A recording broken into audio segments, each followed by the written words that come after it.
আমরা মনে করি অন্যের উপকার করা, কারোর ভালো করা, কাউকে সাহায্য করা, সেবা করা, দান করা, সুখে দুঃখে কারোর সাথে থাকা, এ হলো আমাদের জীবনের সবথেকে বড় কর্তব্য। এটাই আসল কর্তব্য। কিন্তু এটা কি সত্যি? না। কর্তব্যের জন্য অনেক সময় মানুষকে অনেক অনেক যন্ত্রণা ভোগ করতে হয়। এমন কিছু কর্তব্য থাকে যা পালনের জন্য মানুষকে এমন কিছু পথ দিয়ে যেতে হয় যেখানে কাঁটা আছে, দুঃখ আছে, যন্ত্রণা আছে, বিপদ আছে। সেটা পার করে তবে ও নিজের কর্তব্যকে পূর্ণ করতে পারে। অন্যের উপকার, ভালো কাজ করা, কাউকে সাহায্য করা, দান করা, সেবা করা, সুখে দুঃখে সঙ্গ দেওয়া, এটা কর্তব্য নয়, এটা হলো আনন্দ।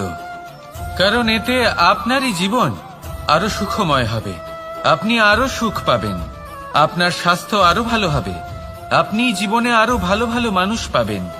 আর সব থেকে বেশি যদি এ কিছু বাড়িয়ে তোলে তাহলে তা হলো প্রেম।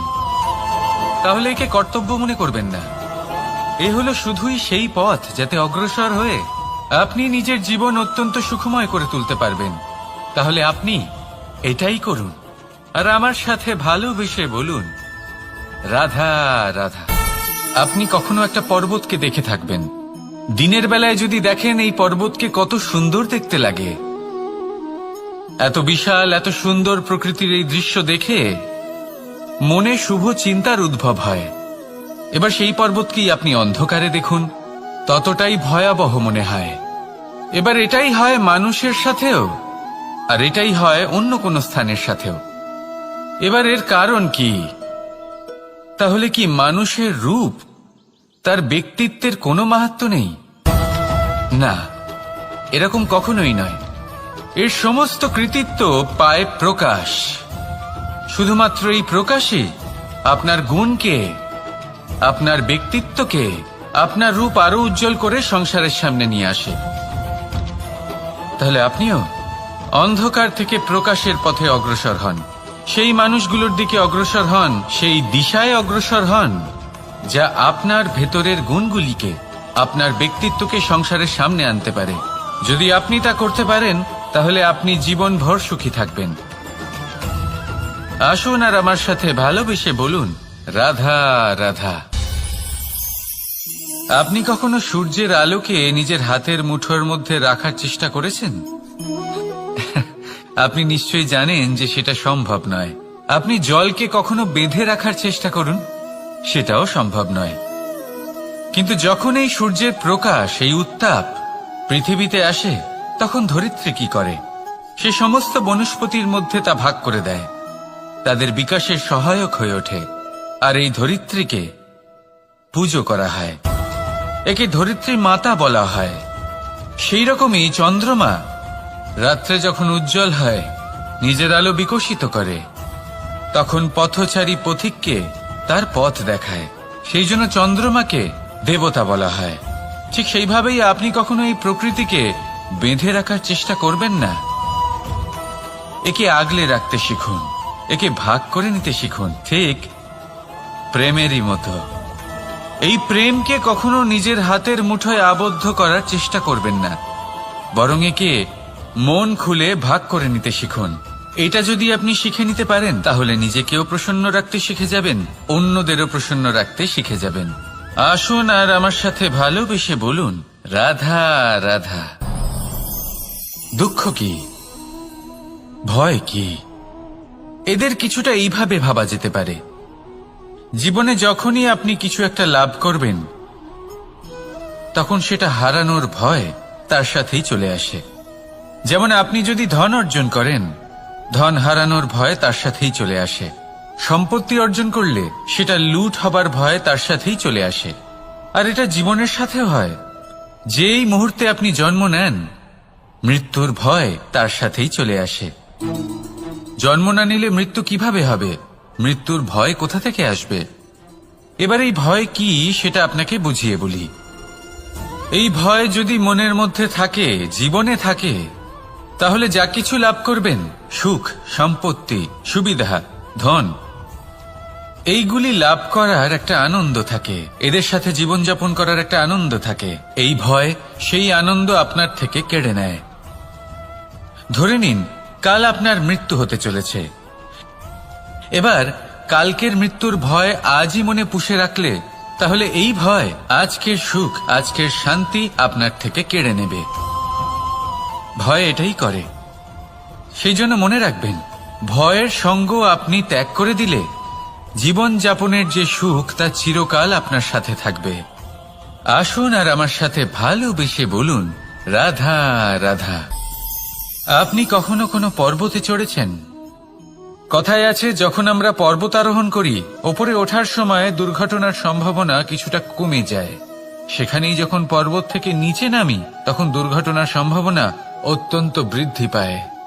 অর্থাৎ নামার সময় আমাদের আরো ভারসাম্য বজায় রাখতে হয়, আরো সাবধানে থাকতে হয়, অর্থাৎ বিবেককে জাগিয়ে রাখতে হয়। এবার জীবনেও সাফল্যের পর্বত আরোহণের সাথে এটাই হয়। যখন আমরা সাফল্যের পর্বত আরোহণ করতে থাকি তখন এমনি আমাদের লক্ষ্য আমাদের গন্তব্যের দিকে থাকে। আমরা নিরন্তর পরিশ্রম করি, চেষ্টা করতে থাকি, আমাদের মধ্যে সেই উৎসাহ থাকে, সেই সাহস থাকে। কিন্তু একটা কথা সত্যি, সমস্ত আরোহণের পরে অবরোহণ থাকে। আর এই অবরোহণই থাকে যেখানে বেশিরভাগ মানুষ নিজের ভারসাম্য বজায় রাখতে পারেন না, আর সেখানেই ভেঙে পড়েন। তাই জীবনে যদি সাফল্যের শিখরে পৌঁছতে চান তাহলে আপনাকে নিরন্তর প্রয়াস করতে হবে, সংঘর্ষ করতে হবে, পরিশ্রম করতে হবে, আর নিজের লক্ষ্যের দিকে একাগ্রতা কেন্দ্রীভূত করতে হবে। তাহলে আপনি নিজের লক্ষ্য অবশ্যই পাবেন। কিন্তু যখন অবরোহণের সময় আসবে, যা নিশ্চিত রূপে আসবেই, তখন আপনাকে সংঘর্ষ করতেই হবে, ধৈর্য ধরতেই হবে, সাবধানে থাকতেই হবে, ভারসাম্য বজায় রাখতেই হবে। এটা হলো অত্যন্ত আবশ্যক, কারণ পরবর্তী সাফল্যের শিখরে আপনাকে পৌঁছতেই হবে, আর তার জন্য আপনাকে সুরক্ষিতভাবে অবরোহণ করতেই হবে। ঠিক কিনা? আসুন আর আমার সাথে ভালোবেসে বলুন, রাধা রাধা। প্রসন্নতা এমন এক অনুভূতি যা আমরা সকলে পেতে চাই। এবার এটা ভেবে দেখুন যে আমরা আমাদের প্রসন্নতার জন্য অন্য কাউকে দায়ী কেন করি। আজও এরকম কিছু করেছে, ওর জন্য আমি দুঃখী হয়ে আছি। আজও এমন কিছু করলো যার ফলে আমার মন প্রসন্ন হয়ে উঠল। না, আপনাকে স্পষ্ট করে একটা কথা বলে দিই, আপনার প্রসন্নতা না শুধু আপনার নির্বাচন, না শুধু আপনার হাতে রয়েছে, বরং আপনি নিজের প্রসন্নতাকে নিজেই আকৃষ্ট করেন।